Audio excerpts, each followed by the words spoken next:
Bueno, estamos atravesando por un contexto, una coyuntura complicada en lo que se refiere a la faz laboral.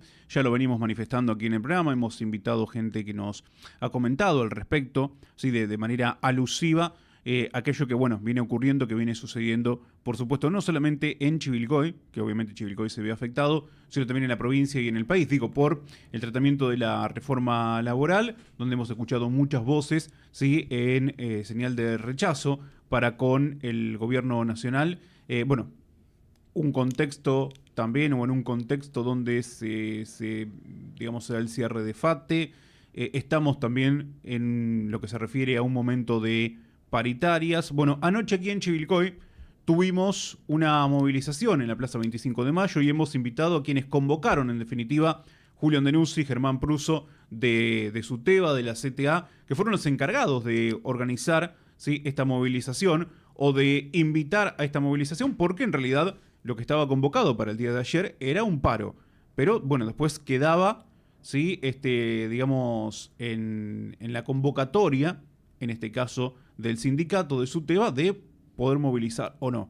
Julio, Germán, ¿cómo andan? Buen día, gracias por venir aquí a la mañana del centro nuevamente. Buen día, gracias por la invitación. Gracias a vos, Eduardo, y a toda la audiencia, bueno, que siempre nos dé lugar a estar en tu programa. Bueno, esto es así, ¿no? O sea, el paro estaba convocado por CGT, pero bueno, después había que movilizar y esto ya corría por motus propio, por cuenta propia. Exactamente, el paro en un primer momento llaman a paro lo que ahora se denomina FRESU, que es un Frente Sindical Unido, Frente de Sindicatos Unidos, que lo conforman las dos CTA, la CTA de los Trabajadores, la CTA Autónoma, y algunos gremios que pertenecen a la CGT, como bancarios, aceiteros, la UOM. Habían convocado un paro para el día que se trate la reforma, porque esto es muy dinámico, hasta último momento no se sabía si iba a ser ayer, en diputados. Luego sale el paro general decretado por la CGT, que nosotros lo vemos con muy buenos ojos. Y a su vez, la CGT da la libertad de acción a sus sindicatos de base para que movilicen o no. En ese marco, nuestra central, la CTA de los Trabajadores, toma la decisión de movilizar al Congreso todo lo que sería el primer cordón del conurbano, dado que también iba a haber paro de transporte. Claro. Iba a ser complicada, sí, la movilidad. Y a los distritos del interior de la provincia los dejan libertad de acción para que lleven adelante la medida o la acción, valga la redundancia, que mejor les parezca, la más conveniente. Tenemos compañeros en otro distrito que han hecho volanteadas, han hecho conferencias de prensa. Nosotros creímos necesario y confiábamos en nuestros compañeros afiliados y otros sindicatos que integran de la CTA. Estábamos confiados en hacer esta convocatoria a movilizarnos en el centro de la ciudad y teníamos la expectativa que iba a haber un buen número de vecinos y vecinas que iban a estar presentes. Bueno, y así ocurrió, digamos, bueno, algunas personas involucradas, sí, me refiero a estar involucradas con sindicatos, pero también vimos a muchos vecinos autoconvocados que decidieron salir a marchar. Sí, sí, eso también es muy importante, porque si bien nosotros nos referenciamos con nuestras bases, el acompañamiento del vecino de a pie, como se le dice vulgarmente, es muy importante también para nosotros. Antes de seguir, Eduardo, déjame hacer un paréntesis. La CTA de los Trabajadores y todos sus sindicatos de bases nos solidarizamos con la lucha de los obreros de FATE, casi 1.000 trabajadores despedidos,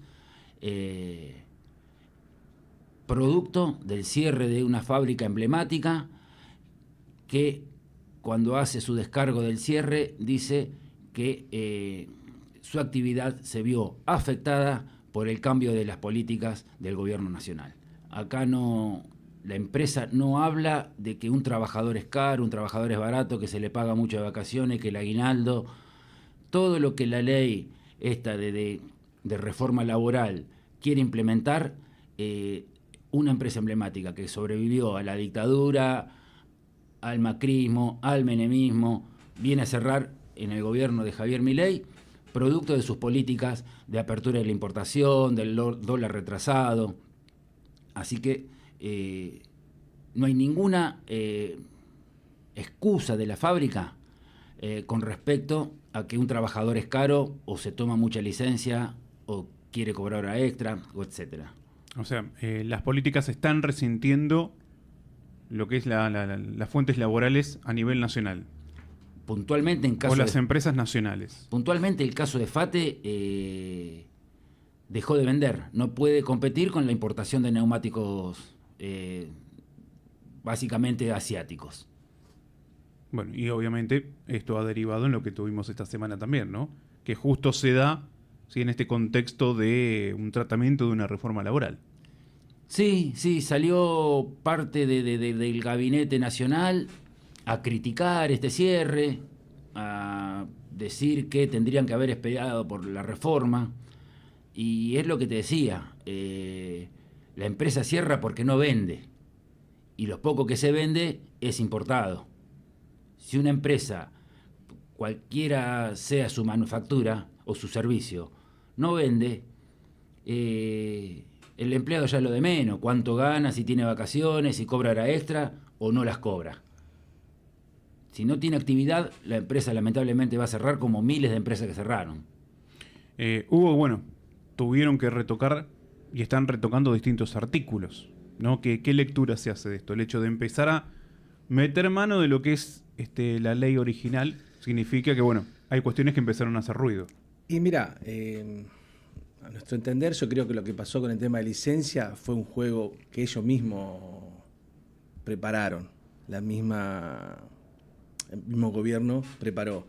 Es poner con un supuesto error algo muy burdo, como para que eso se lleve toda la atención y pasen todos los demás artículos. Creo que fue una jugada estratégica del gobierno para estar en los medios y tener nuevamente el apoyo de personas que se veían afectadas 2 o 3 días desde que aparece ese artículo, y que ahora, por un gobierno que le da un toque de democracia a la cosa, lo vuelven a tener de su lado. Me parece que viene una jugada por ahí, por eso en el mismo recinto al toque no llegó. Me parece que va por ahí el camino. Fue una jugada de estrategia del gobierno que se llevó todo la prensa. Me parece que viene por ahí. Después lo otro, creo que por el otro lado te van a meter en los otros 200 artículos casi lo mismo, porque nadie llegó, ni los mismos legisladores llegaron a conocerla. Claro. Esa es nuestra opinión, lo que ayer discutíamos y bueno. Sí, lógicamente al tener tantos artículos, sí, es difícil por ahí poder hacer, digamos, poder profundizar en cada uno de ellos. Tal cual. ¿No? En cada uno de ellos. Estábamos recién hablando del tema de la convocatoria de noche, ¿no? Y me parece que esto es importante también por el hecho de que la convocatoria es libre. O sea, concurre la persona que tiene ganas de concurrir a manifestarse, a movilizarse, pertenezca o no pertenezca a un sindicato, a un gremio, e incluso perteneciendo, también tiene que sentir algo, tiene que pasarle algo para salir a movilizar. Sí, mira, yo lo que anoche, cuando tomamos la palabra, recalqué esto de la unidad en acción, ¿no? Esto, por la reforma laboral habían empezado unas compañeras, primero la Asamblea Transfeminista hace 15 días atrás con una marcha, y después la semana pasada nosotros fuimos 100 compañeros manifestándonos cuando se trató en el Senado, y vos veías la diferencia que hubo de gente anoche, Claro. Y estuvieron presentes, como dijo Germán, los compañeros de la CTA, que estaba CICOP, estaba ATE, judiciales. Las compañeras de acompañante terapéutico, y me estoy hablando de un gremio de las CICOP y SUTEPA. Eso por un lado. También estaba el acompañamiento de concejales del peronismo, estaba Ezequiel Caselli, estuvo Fernando Poggio, Gabriel de Iure, Movimiento de Izquierda, estaba el MST, estaba el Nuevo Encuentro, todo eso estuvieron, el Ministerio de Trabajo, porque estaba el secretario. Claro. Bueno, como hay unidad, y también estaba lo que vos planteás, sí, gente que por motus propio decidió ir a apoyar esta marcha en contra de la pérdida de derechos que se logró hace 80 años con el gobierno de Perón. Y lo loco de todo esto, recién lo hablábamos con el compañero, que peronistas, o que se dicen peronistas, están votando lo que Perón hace 8 años logró que el trabajador tenga. Votando en contra, por supuesto, porque esta ley no sale por los de Libertad Avanza en sí, sale por el apoyo Sí, de otros bloques. Claro, de entre los que está el peronismo. De otros bloques de los legisladores, Tal claro. cual. ¿Y qué va a implicar esta reforma, Germán, por ejemplo, o esta modernización, como se la ha denominado? No, de modernización no tiene nada. Es más, para agregar a lo que estaba diciendo Julio, están vulnerando derechos incluso pre-irigoyenistas, mucho anterior a Perón. Y bueno, el tema que nos tuvo desde que se trató en senadores hasta que llegó el tratamiento en diputados, que mantuvo a toda la opinión pública hablando de las licencias, la bajaron así como nada, porque además saben que le van a dar los números para que vuelva al Senado y la aprueben, que ese también es otro riesgo, porque el Senado puede rechazar la corrección de diputados o puede aceptarla. Si la rechaza, la ley sale como salió de senadores, Claro. con el régimen ese de licencia que te pagan un porcentaje muy rebuscado. Después el resto quedó todo. No hubo ninguna modificación. Qué sé yo, quedó la jornada laboral, se habilitan hasta 12 horas, las horas extras pasan a pertenecer a un banco de horas que te la van a devolver el día que, no sé, que se corte la luz en la fábrica. La indemnización se va a tomar en base al sueldo básico, no se va a tener en cuenta ni las vacaciones, ni los aguinaldos, ni los premios, entonces el cálculo va a dar mucho menos. Se va a poder pagar hasta en 12 cuotas, y lo más grave es que se va a poder pagar con la plata que pertenece a los jubilados, es el denominado artículo del FAL. Se va a crear un fondo de asistencia laboral que va a servir para pagar indemnizaciones en el caso que la empresa decida despedir. Ese fondo lo va a administrar un consorcio de administración, que suponemos que cierta amistad con Caputo tienen, y lo más loco del caso es que van a cobrar un 1% de comisión por administrar ese fondo. Yo ayer escuchaba en la radio que los bancos cobran un 0,3 como mucho cuando administran fondos. Esto por ser amigo de Caputo o ser muy buenos administradores, van a cobrar un 1%. Un 1%. Por administrar ese fondo destinado a las indemnizaciones. Es lo más parecido a las AFJP que encontramos desde su eliminación, gracias a las pericias de Amado Vudú y el gobierno de Néstor y Cristina. Se establece lo de salario dinámico, es un básico más bajo de los acuerdos paritarios, y se ponen pautas como productividad, mérito, que lo va a definir la patronal. Claro, lo define Otra los cuestión empresarios. muy grave, es que viene a cercenar el derecho a huelga. Es la herramienta más importante que tenemos los trabajadores organizados cuando tenemos un conflicto grave, porque no es que el paro sale en la primera de cambio, sino cuando se agotan todas las instancias de diálogo, los trabajadores organizados podemos convocar a la huelga. Y bueno, para cercenar este derecho, lo nombran a un millón de actividades esenciales. Claro. Acá traigo el apunte, el Como es machete. una actividad esencial. Según la ¿Qué implica o qué implicaría de acuerdo a esta según reforma? la Organización Internacional de Trabajo, el trabajo esencial se define como aquel cuya interrupción podría poner en peligro la vida, la salud, la seguridad de la población. Que son básicamente salud, seguridad, Sí, bueno, de hecho. y alguna más. Cuando O hay algo que ponga en peligro la Claro, vida. Bueno, fíjate que cuando hay alguna protesta en salud, por ejemplo, se asegura Se la hace atención de guardia, se guardia hace o la guardia. urgencia, ¿no? O, por ejemplo, o sea, la educación entraría, digamos, dentro de lo que es esencial. Ponele si ustedes se quieren manifestar. ¿Y esto qué significa? Tendríamos que cubrir un 75%, garantizar un 75% de asistencia a las escuelas. Lo cual te deja... Esto se mediría por cantidad de alumnos. Se mide por... Porque un 75%, una cantidad de alumnos elevado. Por trabajadores. Claro. Por trabajadores. Por trabajadores. Lo que vamos a decir, bueno, ese 25% que Puede podría ser llegar hacer a paro. hacer el paro, no va a estar al cuidado de sus alumnos. O sea que pondría en peligro la salud de esos chicos. Al haber menos trabajadores en una escuela y la misma cantidad de estudiantes. O sea que en este caso... Sería contrario. A ver, por ejemplo, si tenés una escuela donde quieren hacer un paro, quieren manifestarse, tendrían que elegir quién ¿Quién va. lo hace? Primero, ¿Quién lo ¿quiénes hace? lo hacen? Claro. Sí. Bueno, es Obviamente que al haber clases, los alumnos van a ir a la escuela y van a estar atendidos por esa menor cantidad de docentes que haya. Y ahí, como decía Germán, ahí es donde se pone en peligro implica un riesgo. Implica un riesgo. Al tener más cantidad de alumnos de lo que corresponde en un salón, Y sí. implica un riesgo. Sí. O sea, bueno. Y el tema de las jubilaciones, esta reforma, ¿cómo la...? O sea, también las pone ahí media...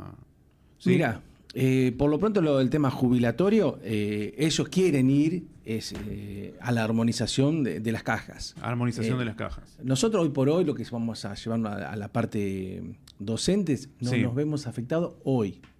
Sí nos vemos afectados de que se está desfinanciando por parte de Nación el IPS porque no le está mandando fondos que corresponden. Los fondos de Nación van también al IPS. Eso no está llegando, se está haciendo todo cargo de la provincia de Buenos Aires.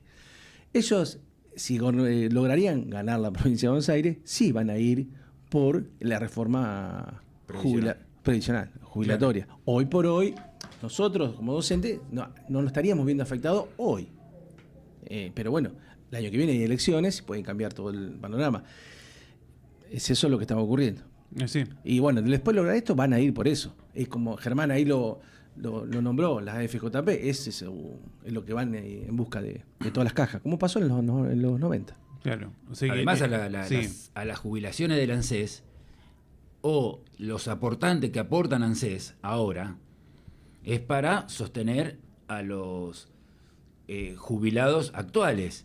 Un 3% de esos aportes van a ir a ese fondo para pagarle los despidos baratos a grandes empresarios. A eso iba con la pregunta. Por ahí no la expresé bien, pero digo, o sea, se va a sacar de la caja jubilatoria para... Lo que tendría que ir al bolsillo de los jubilados actuales va a ir a un fondo administrado por un grupo, consorcio de administración, que va a cobrar un 1% de comisión, para que le salga gratis a un empresario, a un gran empresario despedir. Vamos a hacer la diferencia en lo que son los grandes empresarios, como por ejemplo el grupo Techín o el grupo Arcor, con las pymes de todos los vecinos y vecinas que nosotros conocemos acá, que son igual de laburantes que nosotros. La pregunta también que me surge es, o sea, en este caso la patronal, ¿sí? El empleador define que vos podés pasar de trabajar 8 a 12 horas. Exacto. Sí, bueno, yo te cuento una anécdota que me pasaba a mí en los 90, que da la casualidad que la persona que introduce el proyecto de reforma laboral en el Senado, en ese momento era ministra de Trabajo. Estoy hablando de Patricia Bullrich. Yo, por ejemplo, estudiaba y para sostenerme laburaba en una pizzería a la noche. Por ahí se laburaba muy poco, eran los 90, recesión, dicho sea de paso había 0% de inflación, pero la gente se cagaba de hambre. Bueno, el día que se laburaba mucho te decían, quédate 2 horas más, dale una mano al tipo que amasa, qué sé yo, qué sé cuánto. Y bueno, en vez de irme a la 1 de la mañana a mi casa, me tenía que ir a las 3, ya no conseguía colectivo, te tenías que tomar un taxi. Y por ahí, un miércoles se largaba a llover a las 5 de la tarde y te avisaban, no venga, te devuelvo las horas. Claro. Ese miércoles lluvioso no se iba a vender una pizza, por eso te decían que no vaya. Y estamos más o menos en la misma sintonía. Así van a ser las devoluciones después de las extras. Claro, digamos, o ¿no? explicarle a un empleado gastronómico, que es un rubro que yo trabajé bastante tiempo antes de estar en la docencia, si le puede ir a decir al patrón, yo te trabajo 12 horas lunes, martes, miércoles y jueves y me tomo el viernes y el sábado. Impensado. Sí. Ahora, reforma laboral, ¿sí? Digamos, una reforma laboral que, digamos, no aporta derechos a los trabajadores, no aporta beneficios. Para nada. No. Esto es totalmente retroceder 80, 100 años hacia atrás, es priorizar, como decía Germán, al empleador en todo sentido y quitarle derechos al empleado. Y también trata de eliminar al sindicalismo, es una de las ideas, que no haya, al hecho de no haber derecho a huelga es cercenar, es uno de los derechos que se está cercenando. La idea es eliminar con alguien que te pueda reclamar y volver a lo que fue hace 100 años atrás. Germán lo dijo, antes de Irigoyen, no ni siquiera de Perón. Claro. Nosotros lo entendemos así, que esto de modernización no tiene nada. Es solamente favorecer, quedar bien con el gobierno de Trump, quedar bien con el Fondo Monetario Nacional, que mandó a hacer la tarea y creo que Milei la está haciendo perfecta. Querés plata, pero bueno, necesitamos esto. Acá los que mandan en el mundo, hoy por hoy, son los grandes grupos económicos, y bueno, y Milei está totalmente esclavizado, él, hacia eso, y quiere esclavizar al pueblo porque se lo está pidiendo el Fondo Monetario Internacional y Trump. O sea, para nosotros no hay nada que favorezca al trabajador, y bueno, por eso ayer fue esta movilización y el reclamo que venimos haciendo. Hablando de reclamos y movilizaciones, bueno, ¿cómo se sigue, no? A partir de ahora, ¿qué tienen previsto, qué tienen pensado? Bien. Para seguir, bueno, obviamente visibilizando estas cuestiones. Creo que la otra vez que estuve con vos lo había mencionado, así como al pasar, casi la totalidad de los artículos de esta reforma referido al trabajo, porque también han metido artículos recaudatorios. Por ejemplo, le bajaron los impuestos a la compra de yates de lujo en una reforma provisional, en una reforma laboral, o le bajaron los impuestos a la compra de relojes de alta gama, los Rolex, esas marcas inalcanzables para nosotros. Sí. Bueno, o sea que el que tiene plata va a poder comprar un poquito más barato esas cosas. Los artículos que involucran directamente a lo que son los derechos del trabajador atentan todos contra el artículo 14 bis de la Constitución Nacional, ya sean los derechos individuales como colectivos de los trabajadores. Y es la Constitución Nacional, es la ley madre de nosotros. Ninguna ley dictada por el Congreso puede estar vulnerando ningún artículo de la Constitución. Hay una vía judicial, pero todos sabemos lo que es la justicia. Mejor dicho, no, todos sabemos lo que son los jueces. Y más que nada la Corte Suprema, que como no tiene tiempos en dictar fallos, puede encajonear tranquilamente un reclamo, pueden encajonear tranquilamente una denuncia, o pueden salir a favor, dado el poder político que tenga el gobierno de turno. Si lo ven débil, por ahí tuercen un poquito para el lado de los trabajadores, y si lo ven fuerte, tranquilamente van a fallar en favor del gobierno de turno, como pasó con la denuncia de la reforma previsional que hizo Macri en 2017. Hay un artículo en la Constitución que dice que cuando se legisla en materia de derechos, esa modificación no puede ser regresiva. En su momento, el derecho de los jubilados, mejor dicho, la reforma que introduce Macri y que es aprobada, fue regresiva para los jubilados. 6 años después, saca el fallo la Corte Suprema diciendo que no da lugar, no fue regresiva. Y le hace un guiño a Javier Milei para que le meta para adelante con esta reforma, diciéndole, miren, no le di esto en esa época, no se lo voy a dar ahora. La vía judicial la vamos a seguir y estamos empezando a elaborar un plan de lucha. Una de las posturas que tuvo Rodolfo Aguiar, que es el secretario general de ATE Nacional, tiró como idea a discutir un paro de 36 horas para la mitad del jueves que viene y todo el viernes, que va a ser supuestamente cuando se vuelva a tratar en senadores. Nosotros estamos con todas nuestras conducciones reunidas continuamente para ver qué medida vamos a tomar. Bien. No creo que esta ley, como ocurrió con otras, la vete, Milei, ¿no? Yo creo que no. No creo, ¿no? Porque otras la vetó enseguida, ¿no? Rápidamente. Bueno, y antes de agradecerles, obviamente, por haber venido y de despedirlos, preguntar, bueno, ¿qué pasa ahora en vuestro ámbito docente? Docente, bueno.